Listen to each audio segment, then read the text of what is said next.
Bienvenidos a su programa Respuestas Apologéticas, un espacio en que desde la razón daremos respuesta a sus dudas sobre la fe. Mi nombre es Dante Urbina, apologista católico, y voy a acompañarlos en este viaje. Bien, vamos a las preguntas. Primera pregunta.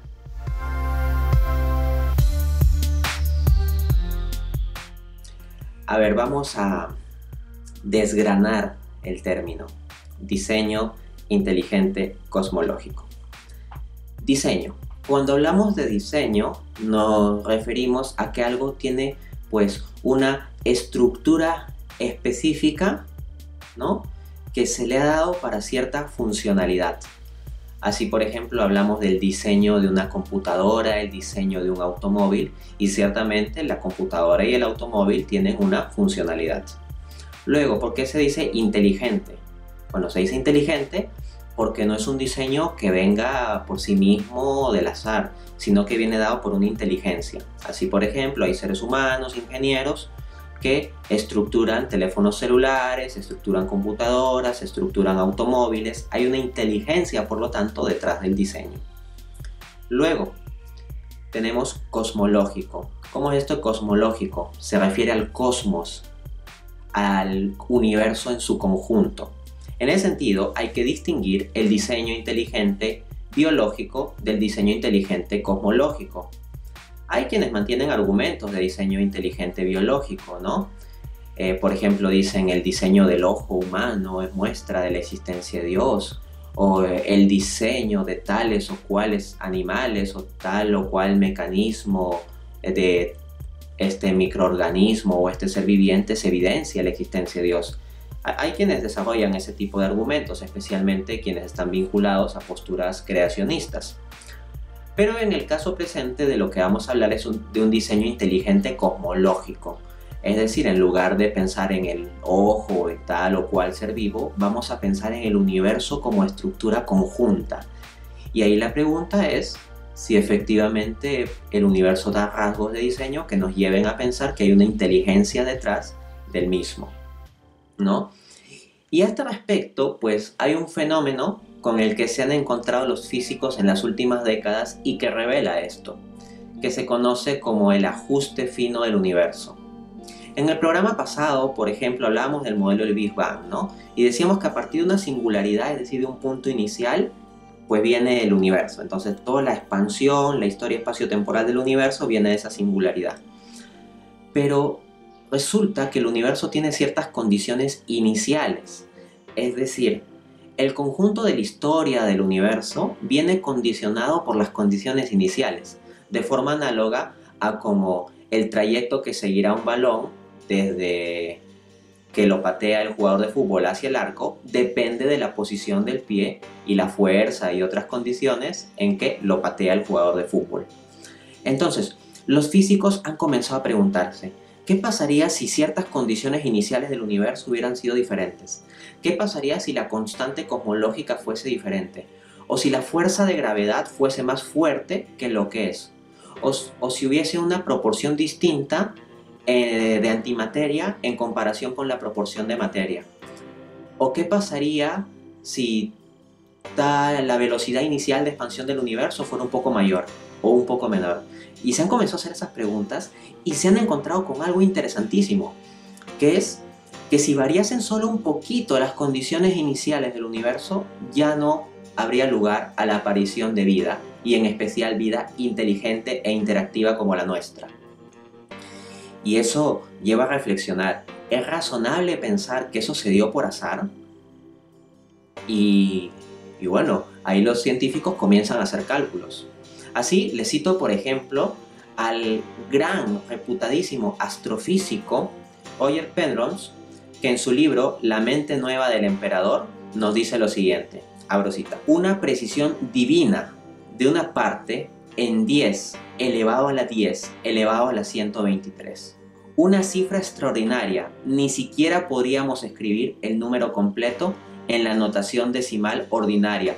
Sería un 1 seguido de 10 a la 123 ceros.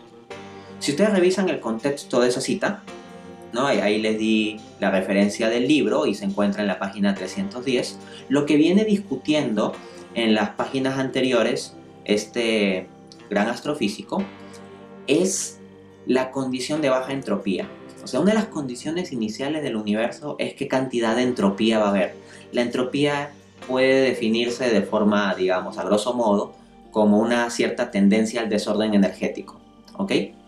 Entonces, lo que él se encuentra es que la entropía está sumamente ajustada de modo fino, porque si hubiera variado un poquitísimo, ya no habría vida inteligente e interactiva.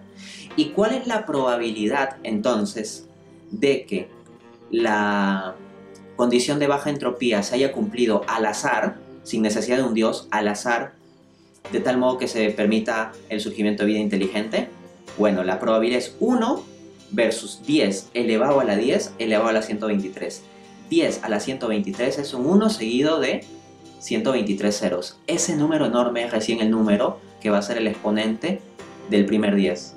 Entonces, la probabilidad de un 1 contra ese número enorme es extremadamente pequeña y por lo tanto pensar que esto fue por azar es altamente irrazonable. Segunda pregunta.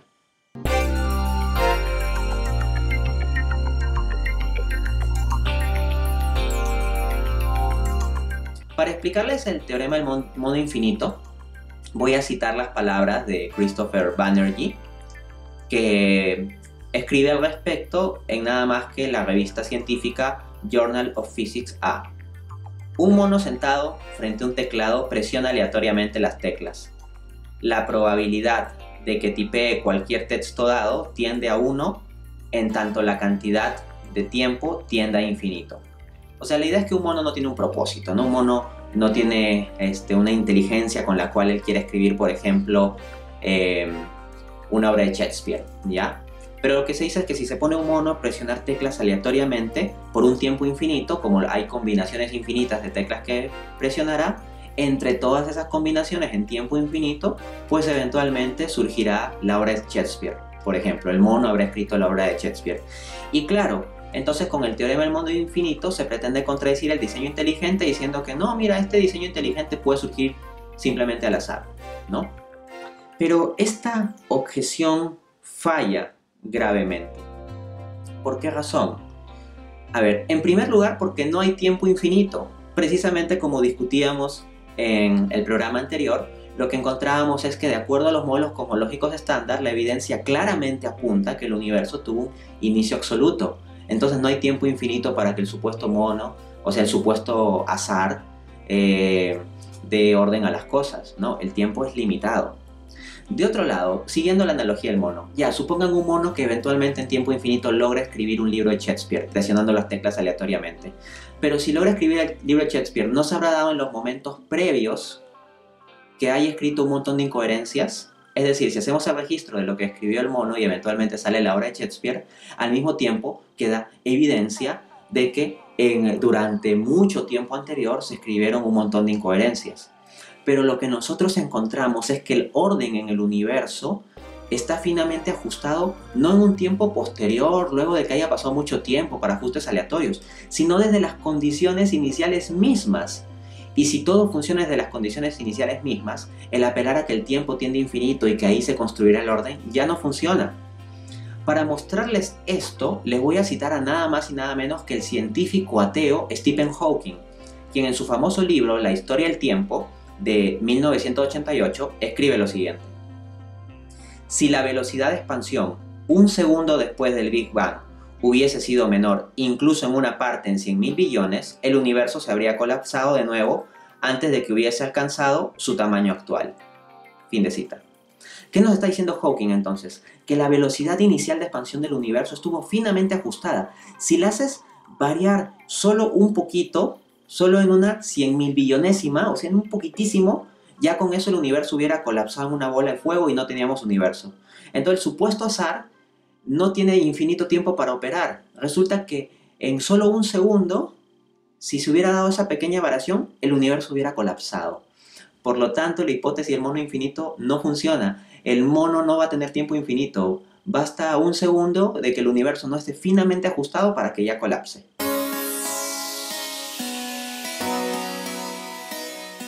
Como hablamos aquí del ajuste fino, claro, se puede plantear la cuestión, no, mira, pero los seres humanos existimos en una parte muy pequeña de un universo que es enorme. Si Dios lo creó, ¿para qué crear un universo tan enorme? Resulta que el tamaño del universo, el enorme tamaño del universo en comparación a la zona habitada por nosotros, los seres humanos, es parte de las condiciones del ajuste fino para que existamos nosotros.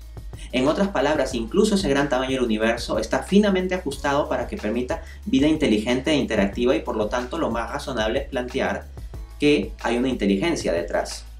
Esto no me lo saco debajo de la manga, sino que lo dicen John Barrow y Joseph Silk cuando escriben lo siguiente, abro cita: ningún astrónomo podría existir en un universo que sea significativamente más pequeño.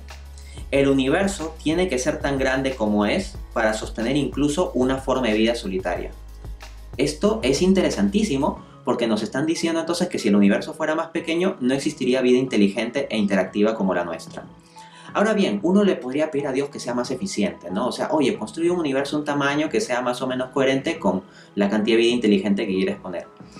Pero, como señala el filósofo norteamericano William Lane Craig, abro cita, la eficiencia es un valor solo para alguien con tiempo y recursos limitados, una condición que es simplemente inaplicable para Dios. En efecto, Dios tiene recursos ilimitados porque Él puede crear lo que le dé la gana, y tiene tiempo ilimitado porque es eterno. La eficiencia no es algo que lo presiona. Por lo tanto, no hay que exigir a Dios necesariamente que actúe como un ingeniero presionado por eficiencia, sino que Dios puede elegir actuar como un artista. Y un artista puede pintar un cuadro enorme de un paisaje con una playa y unas pequeñas personas, por ejemplo un hombre y una mujer, abrazándose románticamente, pero que aparezcan en una parte pequeña del cuadro y aún así todo el cuadro esté principalmente abarcado por el paisaje de la playa. Diríamos por lo tanto que el cuadro no fue diseñado porque las personitas solo aparecen en una parte muy pequeña. No, un artista tiene libertad de, pues, explayarse en el paisaje.